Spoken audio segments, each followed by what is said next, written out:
Ito yung appearance sa malapitan ng ating silver block. Anong oras na?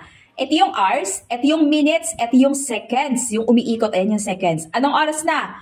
5:44. O, diba? O, diba? Yung tinatanong ng bossing natin dyan, sabi niya, patingin ng block. Yung block kasi, hindi ko sure kung anong klaseng block. Hindi ko ma-recognize kung anong block yung tinatanong niya. Kasi ito, meron tayong stainless block at stainless block din. Depende lang sa appearance siguro. This one is a silver block. Silver block din to, Beb. Ayan, mamili ka. Ito kasi yung design. Pero parang nag-comment siya sa itong design. Ayan yan, Bebs ko. Ayan o. Ito yung isang block natin, stainless block. Stainless yung pinaka-base, tapos black yung pinaka-strap. And this one as well. Ganyan siya. Ay! Digital watch.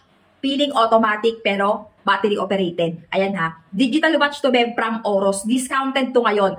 Marami pa nagtatanong dyan kung paano daw basahin ang oras. Eto, pakita ko kung paano. Ayan yan. Napakadali lang basahin. Hindi yan nakakalito. Mukha lang nakakalito sa unang look pero hindi. Non-faded, non-tarnish, hindi nangangalawang ha. Ito naman yung isa.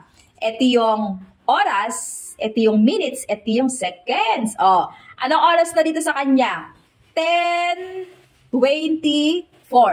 Diba? Ayan yan. Discounted yan ngayon mga panggaapag kursunada at gusto, yellow basket lang.